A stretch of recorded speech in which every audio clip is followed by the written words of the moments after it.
ಜೈಲು ಪಾಲಾಗಿರುವ ನಟ ದರ್ಶನ್ ಇನ್ನೂ ಕೂಡ ಜೈಲಲ್ಲೇ ಇರಬೇಕು. ನಿರೀಕ್ಷೆಯನ್ನ ಇಟ್ಕೊಂಡಿದ್ರು. ಇವತ್ತು ಕೋರ್ಟ್ ಅಟ್ಲೀಸ್ಟ್ ಏನಾದ್ರೂ ಒಂದು ರೀತಿಯ ಪರಿಹಾರ ನನಗೆ ಕೊಡುತ್ತೇನೋ ಅಂತ ಹೇಳಿ. ಆದ್ರೆ ಕೊಲೆ ಕೇಸಲ್ಲಿ 1 ವರ್ಷ ದರ್ಶನ್ಗಿಲ್ಲ ಜಾಮೀನು. ತ್ವರಿತ ವಿಚಾರಣೆಗೆ 1 ವರ್ಷ ಕಾಲಾವಕಾಶವನ್ನ ಇದೀಗ ಸುಪ್ರೀಂ ಕೋರ್ಟ್ ಕೊಟ್ಟಿದೆ. ದ್ವಿಸದಸ್ಯ ಪೀಠ ಇದೀಗ ಈ ನಿರ್ದೇಶನವನ್ನ ನೀಡಿದ್ದು ಇವತ್ತಿನಿಂದನೇ ವಿಚಾರಣೆಗೆ 1 ವರ್ಷದ ಗಡುವನ್ನ ಸುಪ್ರೀಂ ಕೋರ್ಟ್ ಕೊಟ್ಟಿದೆ.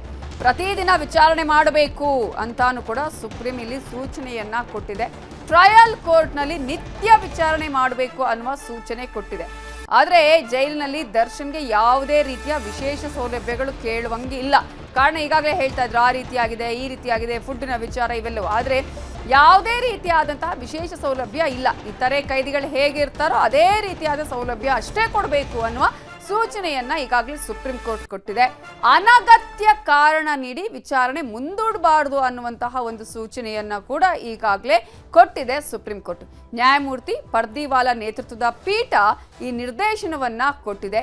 ಈ ಮೂಲಕ ಎರಡೂ ಕಡೆ, ಒಂದು ಕಡೆ ದರ್ಶನ್ನ ವಿಚಾರಣೆ, ಈ ಒಂದು ಕೊಲೆ ಪ್ರಕರಣದಲ್ಲಿ ಈಗಾಗಲೇ ಆರೋಪಿಯಾಗಿರುವ ದರ್ಶನ್ನ ವಿಚಾರಣೆ ಆಗ್ಬೇಕು. ಯಾಕಂದ್ರೆ ಅವರು ಹೇಳಿದ ಹಾಗೆ, ಉಲ್ಲೇಖವನ್ನ ಮಾಡಿದ ಹಾಗೆ ಜಾಮೀನು ಅರ್ಜಿಯಲ್ಲಿ ಇಷ್ಟು ಅಂದರೆ ಈಗ 1 ವರ್ಷದಲ್ಲೇ ಇವರು ಸಾಕ್ಷಿಗಳ ವಿಚಾರಣೆ ಅತ್ಯಂತ ಕಡಿಮೆ ಮಾಡಿರೋದು. ಇನ್ನು 1 ವರ್ಷದಲ್ಲಿ ಇವರು ಮಾಡೋದಕ್ಕೆ ಆಗುತ್ತಾ, ಯಾವ ರೀತಿಯಾಗಿ, ಎಷ್ಟು ವರ್ಷ ಬೇಕಾಗ್ಬೋದು ಸಾಕ್ಷಿಗಳ ವಿಚಾರಣೆ ಅನ್ನುವ ವಿಚಾರವನ್ನು ಮೆನ್ಷನ್ ಮಾಡಿದ್ರು. ಜೊತೆಗೆ ಈಗ ಸುಪ್ರೀಂ ಕೋರ್ಟ್ ಅಂತ ಹೇಳಿದೆ 1 ವರ್ಷಗಳ ಕಾಲ ಈಗ ಗಡುವನ್ನ ಕೊಟ್ಟು ಆ 1 ವರ್ಷದಲ್ಲಿ ಎಲ್ಲ ವಿಚಾರಣೆ ಆಗಬೇಕು ಅನ್ನುವ ನಿರ್ದೇಶನವನ್ನ ಕೊಟ್ಟಿದೆ.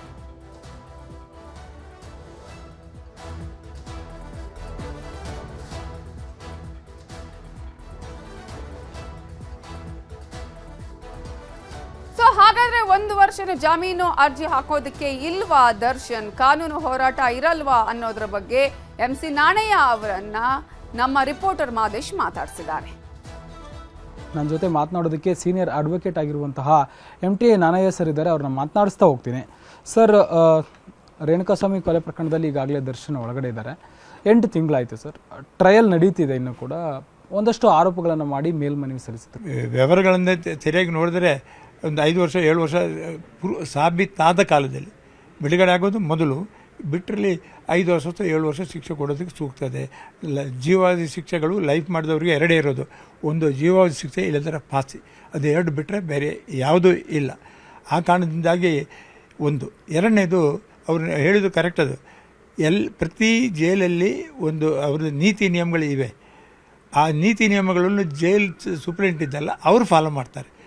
ಇಂಟರ್ವ್ಯೂ ಕೊಡೋದಾಗಲಿ, ಊಟ ತಿಂಡಿ ತರೋದಾಗಲಿ, ಬೇರೆಯವ್ರ ಹತ್ರ ಮಾತಾಡೋದಾಗಲಿ, ಅಥವಾ ಈಗ ಇನ್ನೊಂದು ಅವಕಾಶ ಮಾಡಿಕೊಟ್ಟಿದ್ದಾರೆ. ಅಧಿಕಾರಿಗಳ ಹಾಜರಿಯಲ್ಲಿ ಅವರು ಬೇರೆಯವರಿಗೆ ಮಾತಾಡ್ಬೋದು. ಇವಾಗ ಕೋರ್ಟಿಗೆ ಇವರು ಅರ್ಜಿ ಹಾಕಿದ್ರು, ಅಂದರೆ ವಿಶೇಷ ಸೌಲಭ್ಯಗಳಾಗಿರ್ಬೋದು, ಮತ್ತು ಬೆಡ್ಶೀಟ್ ಕೊಡುವಂತೆ ಆಗಿರ್ಬೋದು, ಮನೆ ಊಟದ ವಿಚಾರ ಆಗಿರ್ಬೋದು. ಈಗ ಕೋರ್ಟ್ ಆರ್ಡರ್ ಮಾಡಿದ್ರು ಕೂಡ ಅದನ್ನು ಮತ್ತೆ ಪ್ರಶ್ನೆ ಮಾಡಿ ಹೋಗಿದ್ದೆಲ್ಲ ಒಂದು ಕಡೆ ನೆಗೆಟಿವ್ ಆಯ್ತು ಅವ್ರಿಗೆ ಅಂದ. ಇಲ್ಲ, ಆ ರೀತಿ ಅಲ್ಲ. ಸುಪ್ರೀಂ ಕೋರ್ಟ್ ಏನು ಆರ್ಡರ್ ಮಾಡಿದ್ದಾರೆ ಅಂದರೆ, ಕಾನೂನು ಪ್ರಕಾರ ಜೈಲ್ ಅಥಾರಿಟಿಗಳಲ್ಲಿ ಏನು ಅಂತಿದೆ, ಪ್ರಿಸ್ಕ್ರೈಬ್ ಇದೆಯಲ್ಲ, ಅದನ್ನು ಫಾಲೋ ಮಾಡಿ ಅಂತ. ಒಬ್ಬರಿಗೆ ಕೊಡೋದು ಇನ್ನೊಬ್ಬರಿಗೆ ಕೊಡದಿರೋದು ಅದು ಸೂಕ್ತ ಆಗಲ್ಲ. ಕೊಡದಿರೋ ಕಾರಣಗಳು ಇರಬೇಕಾಗ್ತದೆ. ಕೆಲವು ಜನ ಜೈಲಿಗೆ ಸತ್ತಿದ್ದಾರೆ. ಇವರು ನೇರವಾಗಿ ಅದರಲ್ಲಿ ಭಾಗಿಯಾಗಿದ್ದಾರಾ ಪ್ರಶ್ನೆ ಒಂದು. ಎರಡನೇದು, ನೇರವಾಗಿ ಇಲ್ಲದಿದ್ದರೆ ಪರೋಕ್ಷವಾಗಿ ಏನು ಮಾಡಿದ್ದಾರೆ, ಎಷ್ಟು ಮಟ್ಟಿಗೆ ಅದನ್ನು ಅಂದರೆ ಕೊಲೆ ಮಾಡುವುದಕ್ಕೆ ಸಾಕ್ಷಿದಾರರಾಗಿದ್ದಾರೆ ಅಂತಿದೆಯಲ್ಲ, ಅದು ಪ್ರಾಮುಖ್ಯ. ಕೂಲಿ ಮಾಡಿದ್ದಾರೆ ಅಂತ ಸಾಬೀತಾದರೆ ಜೀವಾವಧಿ ಶಿಕ್ಷೆ, ತಪ್ಪಿದರೆ ಪಾಸಿ. ಅದೆರಡು ಬಿಟ್ಟರೆ ಬೇರೆ ಯಾವುದು ಕೊಡೋದು ನ್ಯಾಯಾಲಯಕ್ಕೆ ಅಧಿಕಾರ ಇಲ್ಲ. ಅದು ಅಲ್ಲದಿದ್ದರೆ ಈ ರೀತಿ ಮಾಡಿದ್ದಾರೆ, ಅದಕ್ಕೆ ಸಲಕರಣೆಗೆ ಸಹಾಯ ಮಾಡಿದ್ದಾರೆ ಅಂತೇಳಿ ಎಷ್ಟು ಮಟ್ಟಿಗೆ ಮಾಡಿದ್ದಾರೆ ಅಂತ ಹೇಳೋದು ಪ್ರಾಮುಖ್ಯ. ಯಾಕಂದರೆ ಇವರಿಗೆ ಮಾಡಿದವರಿಗೆ ಅವ್ರಿಗೆ ಹೆಸರು ಬರ್ತದೆ ಅಂತೇಳಿ, ದರ್ಶನ್ ಕಡೆಯಿಂದಲೇ ಹೆಸರು ಬರ್ತಾನೆ ಅಂತೇಳಿ ಅವರು ಮಾಡುವ ಸಾಧ್ಯತೆಯೂ ಇದೆ. ಇವರಿಗೆ ತಿಳುವಳಿಕೆ ಇಲ್ಲದೆ. ಸರ್, ಈಗ ಫೈನಲ್ ದರ್ಶನ್ ಉಳಿದಿರುವಂಥ ಆಪ್ಷನ್ಗಳೆಲ್ಲ ಕ್ಲೋಸ್ ಸರ್ 1 ವರ್ಷದವರೆಗೂ ಅಂತ ಹೇಗೆ? ಅವರಿಗೆ ಜೈಲ ನೀತಿ ನಿಯಮಗಳ ಬಗ್ಗೆ ಏನಿದೆ ಅಂತ ಹೇಳೋದು ಏನಿದೆ ಅದನ್ನು ಬಿಟ್ಟು ಹೊರಗಡೆ ಮಾಡೋದಕ್ಕೆ ಅವಕಾಶ ಕೂಡಬಾರ್ದು. ಅದು ಅಪರಾಧ ಆಗ್ತದೆ. ಜೈಲ್ ಅಥಾರಿಟಿ ಮೇಲೇನೂ ಅಪರಾಧ ಆಗ್ತದೆ. ಯಾಕಂದರೆ ಸಾಕಷ್ಟು ಜನ ಜೈಲಲ್ಲಿದ್ದಾರೆ. ಇವರು ಕೊಡೋದು ಅವ್ರಿಗೆ ಯಾಕೆ ಕೊಡೋಲ್ಲ? ಜೈಲಿಗೆ ಒಬ್ಬ ಅಪರಾಧಿ. ಅದು ಬಿಟ್ಟರೆ ಅವನು ಸಿನಿಮಾದಲ್ಲಿ ಇದ್ದರು, ಅವನು ದೊಡ್ಡ ಹೆಸರಿಗಿತ್ತು, ಅವನು ದೊಡ್ಡ ಆಫೀಸರ್ ಆಗಿದ್ದ, ಅವು ಇವೆಲ್ಲ ಜೈಲಲ್ಲಿ ಅದಿಲ್ಲ. ಅಪರಾಧಿ ಅಂತ ಆರೋಪಿ ಅಂತೇಳಿ ಅವನ ಮೇಲೆ ಇದ್ದಾಗ ಆರೋಪಿತನದ ಬಗ್ಗೆ ಏನೆಲ್ಲ ಇದೆ ಅಂತ ಅದನ್ನ ಬಿಟ್ಟು ಬೇರೆ ಮಾಡಲಿಕ್ಕೆ ಆಗಲ್ಲ. ನಾನು ಈಗಾಗಲೇ ಹೇಳಿದಲ್ಲ, ಇದರ ಜೈಲಿನ ಬಗ್ಗೆ ಹೇಳಿದ್ದೇನೆ. ಇವರಿಗೆ ಸಾಬೀತಾದರೆ ಜೈಲು ಇವರು ಮಾಡಿದ್ದಾರೆ ಅಂತ ಅಪರಾಧ ಅಂತ ಸಿಕ್ಕಿದರೆ ಅವರಿಗೆ ಒಂದು ಜೀವಾವಧಿ ಶಿಕ್ಷೆ ಅಥವಾ ಪಾಸಿ ಎರಡು ಆಗ್ತದೆ. ಅದು ಆಗಲಿಲ್ಲ ಅಂತಂದರೆ ಇವರು ನೇರವಾಗಿ ಪಾಲಿಸದಿದ್ದರೆ ಸೆಕ್ಷನ್ 304 ಅಂತ ಅದು ಹಳೆ IPC ಕೆಳಗಡೆ ಸೆಕ್ಷನ್ 2 ಕೆಳಗಡೆ 7 ವರ್ಷ ಕೊಡ್ಬೋದು, 5 ವರ್ಷ ಕೊಡ್ಬೋದು. ಆದರೆ ಅವರು ಇಷ್ಟು ವರ್ಷ ಇದ್ರಲ್ಲ ಅದನ್ನು ಅದರಲ್ಲಿ ಡಿಟೆಕ್ಟ್ ಆಗ್ತದೆ.